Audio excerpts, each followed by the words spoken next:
তনু দেখো, তোমার স্বামী এসেছে, তোমার বীর এসেছে। বীর? বীর, তুমি এসেছো?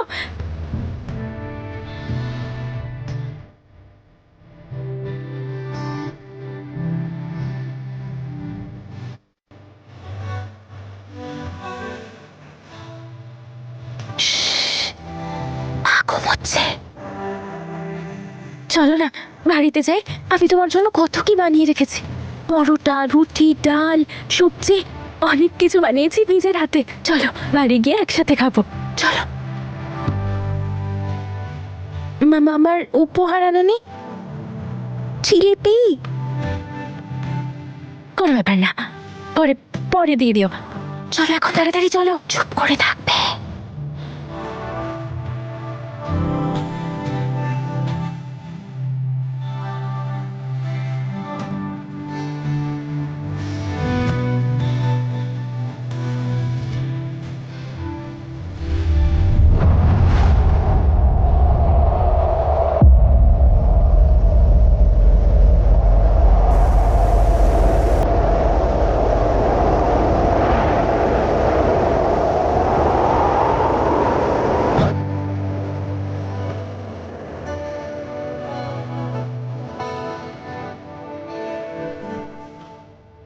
বলছি যে আজ আমি তোমার জন্য খাবার বানাচ্ছি, তাই তাড়াতাড়ি এসো।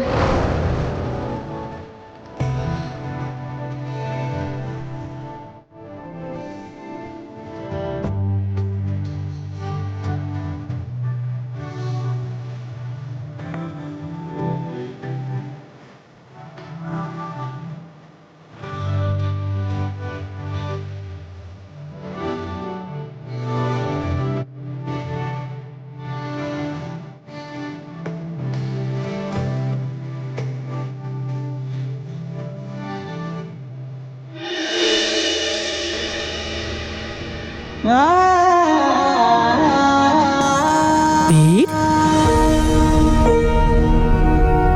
বাবা খিদে পেয়েছে তোমার? আরে আমি তোমার জন্য রুটি বানিয়ে দিচ্ছি।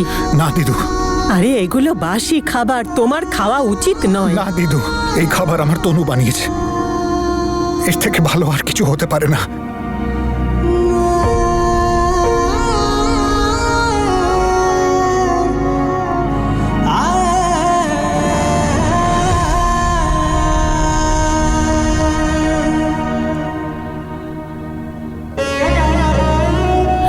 কাল আমার স্ত্রী আসবে তো,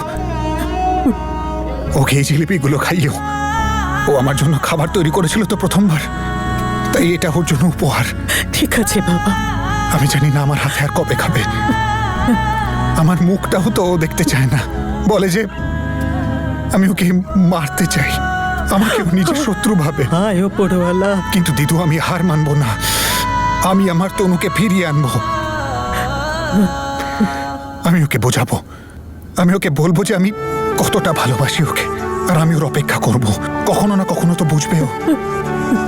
আমায় 7 জন্ম যদি অপেক্ষা করতে হয় না, তাহলেও দিদু আমি করব। ও আমাকে যতই ঘৃণা করবে না, আমি আমি ওকে ততটাই ভালোবাসবো।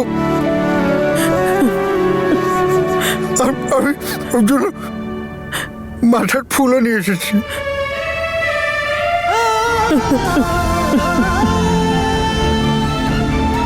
কেন ওপরওয়ালা, কেন বারবার কেন ওদের সাথে এরকমটা হচ্ছে? তনুর মন থেকে ভুল ধারণা কাটিয়ে দাও, ওদের দুজনকে একসাথে করে দাও।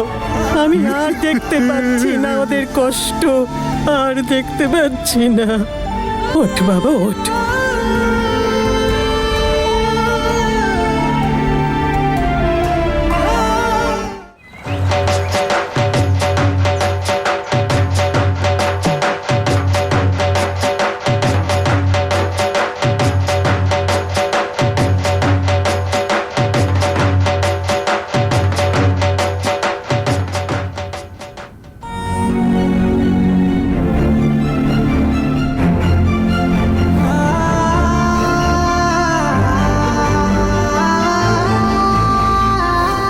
Ismail,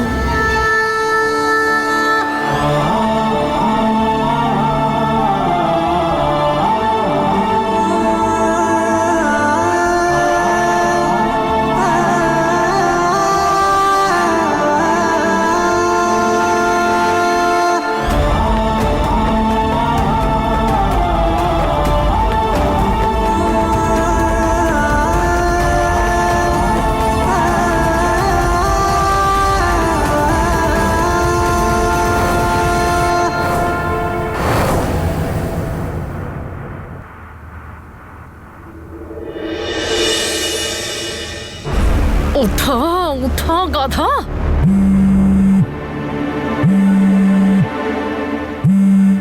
hello my gorgeous jasmine, খবর কি? যশ, তুমি এখন কোথায় আছো? প্লিজ, আমার তোমাকে খুব দরকার। আমার কাছে এসো প্লিজ, একবার এসো। ওকে লিসেন, সরি আমি অ্যাকচুয়ালি ইন্ডিয়াতে নেই, আমাকে আর্জেন্টলি কানাডায় আসতে হয়েছে। আর এটা বলার জন্য আমি তোমাকে কলও করেছিলাম, কিন্তু তোমার কল লাগেনি। কি হয়েছে? Everything fine? Anything urgent? ভীষণ আর্জেন্ট কাজ আছে, আর আমি একদম ঠিক নেই। বাই। জানি না কোথায় ফেসে গেলাম আমি। এই স্টোর রুমে থাকতে হবে আমাকে শেষ পর্যন্ত। স্টোর রুমে কোনো ব্যাপার না জ্যাসমিন, সবই সময়ের ব্যাপার। পরে সবাইকে দেখে নেব আমি। ঠাম্মি, এই সাজসজ্জা কিসের জন্য? এসব তো তোর জন্যে মা। তুই সুস্থ হয়ে বাড়িতে এসেছিস, এর থেকে বড় কি হতে পারে? Miss Tanu, according to year report তুমি প্রেগনেন্ট নও। তোমার হাঁটুর ব্যথা কেমন আছে? মালিশ করো রোজ? আমি একদম ঠিক আছি মা। জেঠি, তুমি যে দাঁতের ব্যথায় কষ্ট পাচ্ছিলে, এখন অসুবিধা নেই তো? আরে সে তো মা অনেক বুঝলি আগে। মা, ওর রুটি খাওয়ার দরকার পড়ে না। ও লোকের মাথা চিবিয়ে খেতে ভালোবাসে, আর তার জন্য ওকে দাঁতের ব্যবহার করতে হয় না। ও আমাকে নিয়ে এত চিন্তা করে, আর আমি ওকে দূরে পাঠাতে চেয়েছিলাম।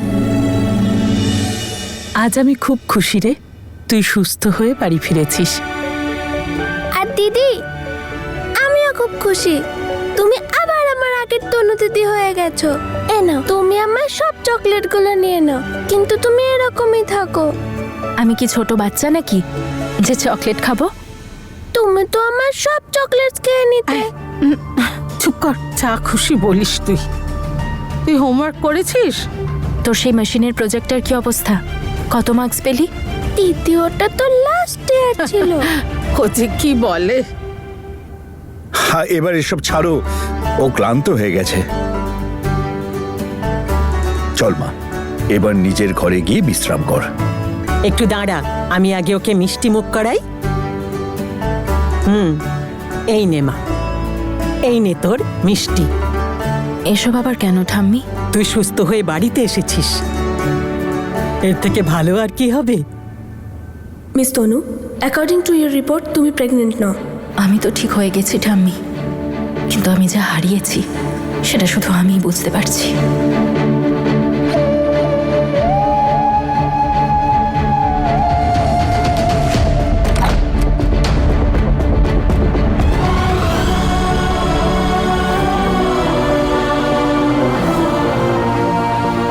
আমি মা হতে চলেছি অঙ্গদ। আপনি জানেন অমৃত কাউকে মারেনি, আমিও সেটা জানি। এখন এটা জরুরি যে অমৃত সেই ব্যাপারটা জানুক আর জ্যাসমিন সাজা পাক।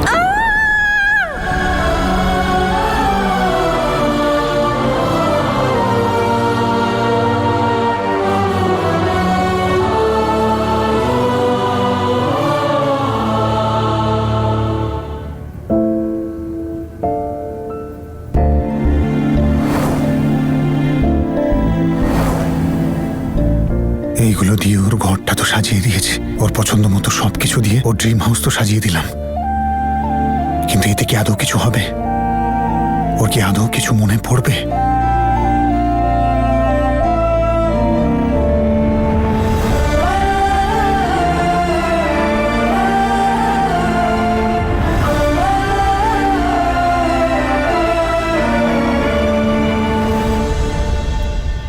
এসব আমি কি করতে গেলাম আর কি হয়ে গেল? আমি আমার রাস্তা ক্লিয়ার করতে চেয়েছিলাম, উল্টে ওই অসুস্থ তনুর রাস্তা ক্লিয়ার হয়ে গেল, আর এখন তো অসুস্থ নয়, সুস্থ হয়ে গেছে। আমি যেটাই করতে যাই প্রত্যেকবার সেটার উল্টোই হয়ে যায়। হে উপরওয়ালা, কি লিখে রেখেছো তুমি আমার কপালে? আমার এ কুল ও কুল দুকুলি গেল না, বাপের বাড়ি যেতে পারবো। আর শাশুড়ি মা, একমাত্র শাশুড়ি মাই তো ছিল যে আমার পক্ষে ছিল। উনি তো তনুকে না, মানে অসুস্থ তনুকে উনি পছন্দ করতেন না, কিন্তু ভালো তনুকে তো, কিন্তু তনুকে সুস্থ দেখলে তো উনি নিজে ঢোল করতাল বাজিয়ে ওনার বাড়িতে বৌমা করে নিয়ে যাবে। সবকিছু গন্ডগোল হয়ে গেল, সবকিছু।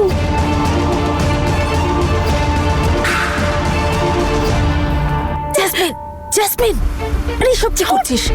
মাথা খারাপ হয়ে গেছে? তোকে কি বুঝিয়েছিলাম আমি যে আওয়াজ করবি না? যদি কেউ জানতে পেরে যায় তাহলে গন্ডগোল শুরু হয়ে যাবে। সুইটি, কিসের শব্দ?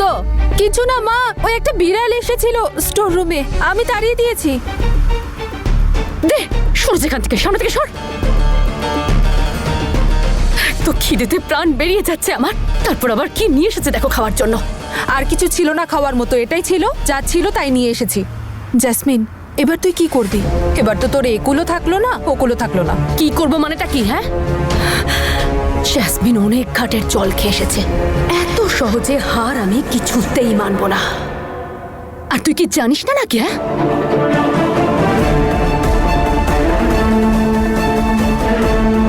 আমার কাছে ইন্স্যুরেন্স পলিসি আছে, আর এইটার মাধ্যমেই আমি আবার ওদের জীবনে ফিরে যাব।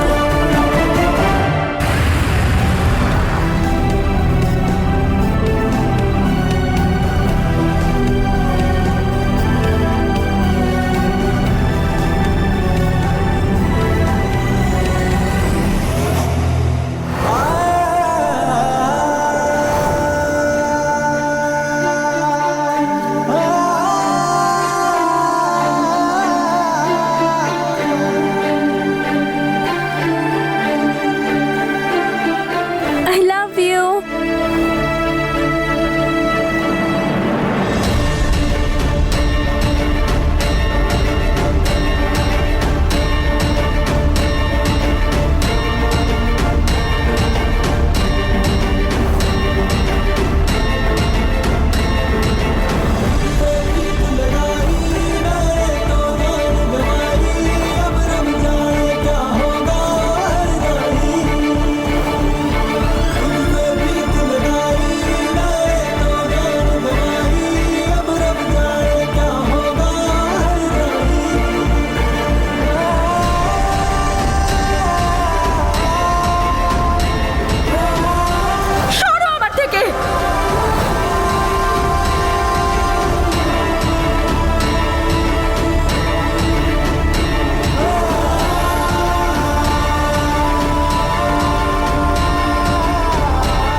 According to your report, তুমি প্রেগনেন্ট নও।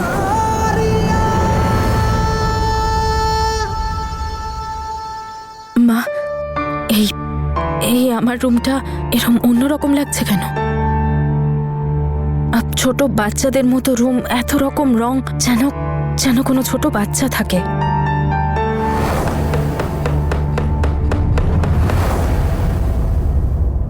তনু, এই কদিনে অনেক কিছু বদলে গেছে। মা, সবার এমন কেন মনে হচ্ছিল যে আমি 9 মাস পরে বাড়ি ফিরেছি? এই 9 মাসের মধ্যে কি এমন কিছু ঘটেছে যা আমার মনে নেই?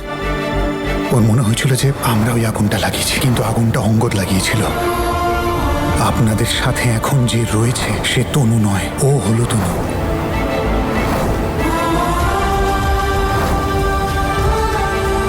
আমি কি অন্য কেউ ছিলাম, নাকি আমার অন্য কোনো রূপ তোমরা দেখেছ? যদি এরকম কিছু হয়ে থাকে তাহলে প্লিজ আমাকে বলো, বলো কি হয়েছিল আমার সাথে।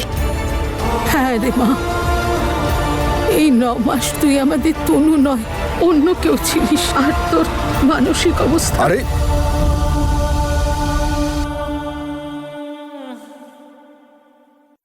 আমরা তো কোথাও পালিয়ে যাচ্ছি না রে মা।